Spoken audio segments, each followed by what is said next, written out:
ये 1856 है। हिंदुस्तान का हाल बहुत ही खराब है। मुगल साम्राज्य आखिरी सांस ले रहा था और इंग्लैंड से आने वाला ईस्ट इंडिया कंपनी धीरे धीरे बंगाल से लेके हर तरफ से भारत हिंदुस्तान को कब्जा कर रहा था।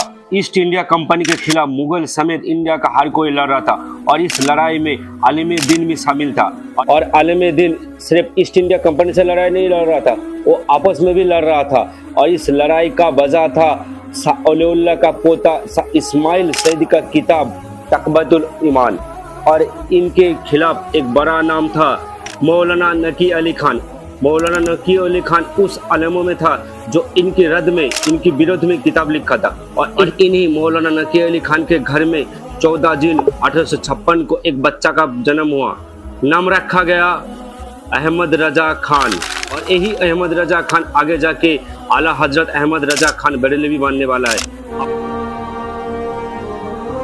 आप पूरा वीडियो देखिए, मेरे चैनल को सब्सक्राइब कीजिए और बेल आइकन को दबाइए और लाइक कीजिए। इससे आपका कुछ पैसा नहीं या कुछ भी नहीं लगेगा, ये हमको थोड़ा सपोर्ट मिलेगा और भरोसा होगा कि हम काम कर रहे, आप लोग पसंद कर रहे। चलिए मेरे चैनल को सब्सक्राइब कर दीजिए। बच्चा थोड़ा बड़ा होता तो मकतब जाते, उस्ताद उसको पढ़ाए देते। दो एक मरतबा पढ़ते या देखते तो उस्ताद को पढ़ाए देते थे। तो उस्ताद रोज यही चीज देखते। एक मरतबा उस्ताद ने पूछ ही लिया, अहमद मियाँ आप इंसान हो या जिन? ताज्जुब हो गया उस्ताद के इतनी जहीन लड़का।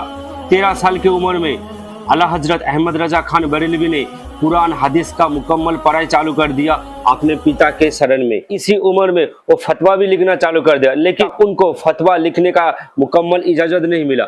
मुकम्मल इजाजत मिला फतवा लिखने का 7 साल के बाद। 7 साल के बाद उनको मुकम्मल तौर पे फतवा लिखने का इजाजत मिल गया था। 1880 तक वो हिंदुस्तान के एक बहुत बड़ा आलिम दिन बन चुका था। पूरा हिंदुस्तान से उनके ऊपर मसले मसाइल के ऊपर क्वेश्चन आते।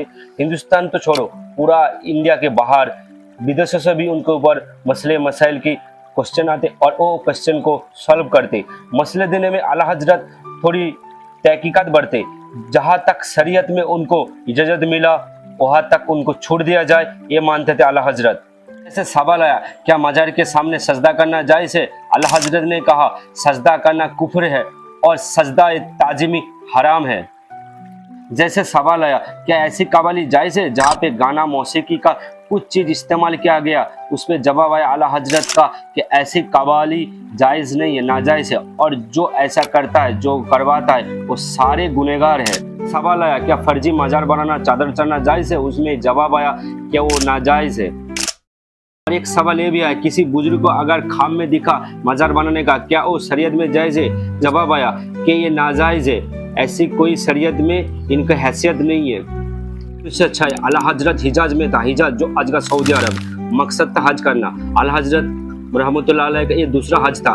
इस बार कुछ मकसद लेके गया था हज करने में, शायद कुछ मुहिम था आला हजरत को। और इस बार अल्लाह हजरत रहमतुल्लाह अलैह ने मक्का और मदीने के 30 नामजद आलिम दिन के सामने एक फतवा रखा। फतवा था में गुलाम अहमद कादियानी समेत देवबंद दारुल उलूम के 4 आलिम दिन को काफिर करार दिया। रशीद अहमद गंगई, मौलाना कासिम नानदवी, मौलाना खालिल अहमद सारंगीपुरी, मौलाना अशरफ अली थानवी रहमतुल्लाह अलैह ने अरब के आलिम दिन के सामने एक सवाल से मुकदमा रखा। क्या सवाल ये था, क्या मुसलमानों को ऐसे लोगों से नहीं रोकना चाहिए जो अल्लाह के रसूल की तौहीन करे, अल्लाह के रसूल की नाफरमानी करे? रहमतुल्लाह अलैह इसमें कामयाब भी हो गया और ये फतवा हिसामुल हरमैन नाम की किताब की शक्ल में आया और आते ही पूरा हिंदुस्तान में तहलका मचा दिया था, क्योंकि ये देवबंद दारुल उलूम की 4 आलिम दिन के ऊपर फतवा था काफिर का, और कहीं आलिम दिन के ऊपर कुफर का फतवा लगा दिया।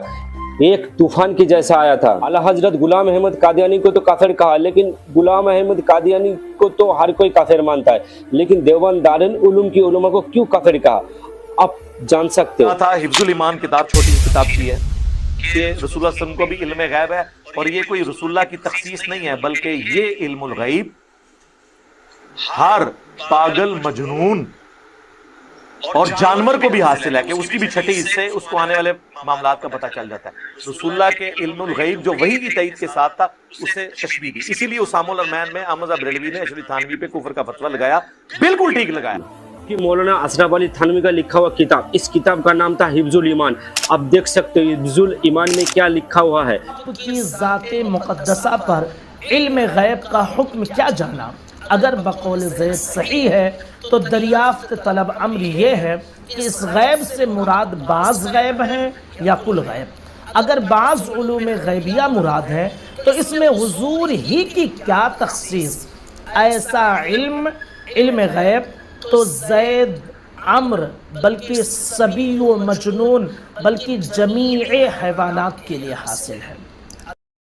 और ये मौलाना अशरफ अली थानवी ने लिखा था और इसी वजह से आला हजरत ने इसको काफिर करार दिया। अशरफ अली थानवी ने अपने लिखा हुआ किताब में ये कहा अल्लाह के रसूल के बारे में, और देवबंद दारुल उलूम की खुद की लिखा हुआ किताब है अल मुहन्नन, इसमें क्या लिखा है देवबंद दारुल उलूम खुद देखिए। ये किताब में जो लिखा है और वो अशरफ अली थानवी के जो लिखा हुआ किताब, वो दो आपस में टकराती है। नबी अलैहिस्सलातु व तस्लीम के इल्म को ज़ैदो बकरो बहाइमो मजानिन, बहाइम यानी जानवर, मजानिन यानी पागल, के इल्म के बराबर समझे या कहे वो कतअन काफिर है। तय कर सकते हो, आपके ऊपर छोड़ दिए। इधर आला हजरत के बारे में देवबंद दारुल उलूम के कुछ आलिम एक शायरी को कोट करके कहते कि देखो ऐसा शायरी करता है, ये तरह का अकीदा रखते थे आला हजरत रहमतुल्लाह अलैह। सुनिए ये शायरी। वही जो मुस्तवी अर्श था खुदा होकर, उतर पड़ा वो मदीने में मुस्तफा होकर। क्या है गॉड इनकारनेट, अवतार का अकीदा। वो अवतार का अकीदा चाहे रामचंद्र जी के लिए हो, कृष्ण जी के लिए हो या मोहम्मद मुस्तफा सल्लल्लाहु अलैहि वसल्लम के लिए हो, अकीदा तो एक ही रहेगा। और ये आपके इल्म में होना चाहिए। शेर किसका है? मौलाना अहमद रज़ा खां साहब बरेलवी। इंडिया हिंदुस्तान में आज भी या उस दौर में ऐसे फिरकाबंदी होते रहे, लेकिन उस दौर के एक आलिम दिन ने दूसरे आलिम दिन को कफर का फतवा दे दिया और ये देवबंद दारुल उलूम के ऊपर एक लेवल लगाने में आला हजरत ने कामयाब हो गया कि ये अल्लाह के रसूल की गुस्ताखी करते हैं। ये लेवल था हिंदुस्तानी वहाबी का लेवल, कि हिंदुस्तानी वहाबी है देवबंद दारुल उलूम। देवबंद दारुल उलूम हनफी थे, ये अबू हनीफा रहमतुल्लाह अलैह को फॉलो करते थे, ना हम्बली इमाम मोहम्मद बिन अब्दुल वहाब को। और ये ध्यान रखिए कि देवबंद दारुल उलूम हो या बरेलवी हो, हर कोई इमाम अबू हनीफा रहमतुल्लाह अलैह को फॉलो करते थे तब भी और अब भी, और हनफी है। दारुल उलूम भी गुलाम अहमद कादियानी समेत गैर फिरके जैसे अहले हदीस उनकी घोर विरोधी थे और आज भी है। उस दौर का हिजाज या सऊदी अरब पर ऑटोमन एम्पायर या उस्मानी साम्राज्य की हुकूमत था, और ये ऑटोमन एम्पायर उस्मानी साम्राज्य मोहम्मद बिन अब्दुल वहाब की मानने वालों की सख्त विरोधी था और उनके खिलाफ थे। ये फतवा ने देवबंद दारुल उलूम और बरेलवी शरीफ को आज भी एक बंटवारा करके रख दिया, दो एक दूसरे से अलग कर दिया। के बाद भी देवबंद दारुल उलूम के आलिम दिन आला हजरत रहमतुल्लाह अलैह की बहुत ही इज्जत करते थे। मर्तबा एक बंदा आया अशरफ अली थानवी के पास और उसने कहा कि अहमद रजा ने ये लिख दिया, ये कह दिया। तब उनको डांटा, देवबंद दारुल उलूम के आलिम दिन ने उनको डांटा अशरफ अली थानवी और कहा कि आपने ऐसे बात क्यों की, ताजीम से बात करते, कम मौलाना तो कह देते। थानवी रहमतुल्लाह अलैह के सामने एक शख्स ने कहा कि जी अहमद रजा बरेलवी ने तो ये बात लिखी है, इस तरह कह दिया, ने अल्फाज जो हैं वो कुछ तौहीन आमेज कह दिए। आप जानते हैं कि मौलाना अहमद रजा खान बरेलवी जो हैं उन्होंने हमारे अकाबिर के खिलाफ कुफर के फतवे दिए, तो हजरत ने डांटा उनको कि तुम ऐसे नाम क्यों ले रहे हो बगैर किसी ताज़ीमी लक़ब। मौलवी कहते, मौलाना कहते, मौलाना अहमद रज़ा खां बरेलवी कहते, तुमने सिर्फ अहमद रज़ा खां बरेलवी क्यों कहा? यानी गोया इसको भी उनकी। जब किसी ने पूछा आप पर कुफर का फतवा लगाया, आप इसके बारे में क्या कहना चाहते, तब अशरफ अली थानवी ने कहा कि हम पर इसलिए उसने कुफर का फतवा लगाया कि वो सोचते थे कि हम अल्लाह के रसूल की तौहीन करते थे। अगर वो मुझ पर कुफर का फतवा नहीं लगाता तो खुद काफिर बन जाता, क्योंकि ये हर कोई जानता था कि आला हजरत रहमतुल्लाह अलैह अल्लाह के रसूल से इतनी मोहब्बत करते थे। जरा से भी रसूल की तौहीन में बात हुआ या कुछ भी हो तो वो बर्दाश्त नहीं कर सकते थे। दारुल उलूम के आलिम दीन और आला हजरत के बहुत सारे मसले मसाइल के ऊपर विरोध था, और इस मसले मसाइल के विरोध में एक था ईद मिलादुन नबी। ये ईद मिलादुन नबी देवबंद दारुल उलूम के आलिम दीन कहते थे ये दिन में एक नया इजाफा है, ये पहले नहीं था, अल्लाह के रसूल के ज़माने में भी नहीं था, और जब सहाबा करम थे तब भी नहीं था। ईद मिलादुन नबी एक बादशाह ने लाया था। हम देखते हैं ये ईद मिलादुन नबी या नबी दिवस कब और कैसे किन किन देशों में चालू हुआ था। 7वीं शताब्दी तक मिस्र ने इनको आधिकारिक रूप से मान्यता दे दी थी। देखते देखते 12वीं शताब्दी तक सीरिया, मोरक्को और स्पेन, तुर्की तक फैल गया। तुर्की पर तब ऑटोमन एम्पायर या उस्मानी साम्राज्य के खिलाफत था। उस्मानी साम्राज्य या ऑटोमन एम्पायर 1588 को इनको आधिकारिक रूप से ईद मिलादुन नबी को मनाना चालू कर दिया। तो ये ईद मिलादुन नबी या नबी दिवस पहले शुरुआत में नहीं था इस्लाम में, और इनके बारे में ही ये आला हजरत भी जानते थे कि शुरुआत में नहीं थे, इसलिए देवबंद दारुल उलूम में इसको नाजायज करार दिया और कहा ये दिन में नया इजाफा है। आला हजरत रहमतुल्लाह अलैह का ये राय था कि दिन एक फैलता फूलता बाग है। हम ईद मिलादुन नबी इसलिए नहीं मनाए कि इस्लाम के शुरुआत में नहीं था, उस अहमद की तरह है, बाग में खिलने वाला नया फूल की खूबसूरती से इनकार कर दे, ये आला हजरत का राय था। इधर आला हजरत रहमतुल्लाह अलैह कहते थे कि ये अल्लाह के रसूल मोहम्मद सल्लल्लाहु अलैहि वसल्लम का सीरत और सूरत को का एक जरिया है, और इनके मुकाम मुर्तबा को बढ़ाता है अल्लाह के रसूल को, उसे हम हिंदी में समझते हैं। हजरत रहमतुल्लाह अलैह का ये राय था कोई ऐसा अमल जो अल्लाह के रसूल के मुकाम मुर्तबा को बढ़ाता है तब तक तनकीद से बालातर है जब तक तौहीद का मुनफिक ना हो। फर्स्ट वर्ल्ड वॉर के बाद उस्मानी साम्राज्य या ऑटोमन एम्पायर कमजोर हो गया था। इधर हिंदुस्तान में खिलाफत आंदोलन चालू हुआ, और एक खिलाफत आंदोलन में महात्मा गांधी भी शामिल हो गया, और महात्मा गांधी हिंदू और मुस्लिम एकता का नारा लगाया। कांग्रेस को भी ज्यादा फायदा होने लगा। ये आखिरी दौर था आला हजरत रहमतुल्लाह अलैह का। वर्ल्ड वॉर के बाद अब ऑटोमन एम्पायर उस्मानी साम्राज्य खत्म हो गया था, और इधर मुसलमान को एक सदमा जैसे लगा। अब मुसलमान के पास कोई इस्लामी हुकूमत नहीं था, इधर मुगल खत्म हो गया था।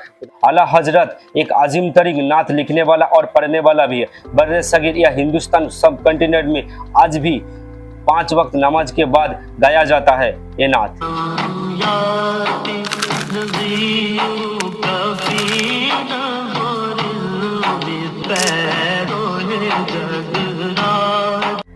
साइंस के मामले में भी एक मसला खड़ा कर दिया जो आज बरेलवी आलिम दबे दबे लफ्ज में कहते हैं। बताया जाता है कि अर्थ जो है वो सूरज का चक्कर लगाता है। ये लॉजिक ये गलत है बेटा। साइंस की ये थ्योरी जो है ना ये दुरुस्त नहीं है। और आला हजरत जो हमारे ना इमाम अहले सुन्नत आला हजरत ने ये प्रूफ किया है कि जमीन साकिन है। अल्लाह हजरत कहते थे कि ये दुनिया हरकत नहीं कर, दुनिया एक साकिन है, और ये अल्लाह हजरत कहा भी नहीं, इसके ऊपर एक मुकम्मल किताब भी लिख दिया और 105 दलील भी दिया इस किताब में। किताब का नाम है फैजी मेमून। हजरत जो कह दिया तो बरेलवी आलिम दीन आज भी दबे दबे लफ्ज में कहते हैं। 28 अक्टूबर जुम्मे का दिन था, तारीख था 1921, 25 सफर 1340 हिजरी, और ऐसे ही एक आजिम तरीन आलिम दीन इस दुनिया से रुखसत हो गया। जाते जाते नजर वो नौ बहा सजदे को दिल है बेकरार, पेशे नजर वो नौ बहा सजदे को दिल है बेकरार, रोकिए सर को रोकिए, हाँ यही इम्तिहान है।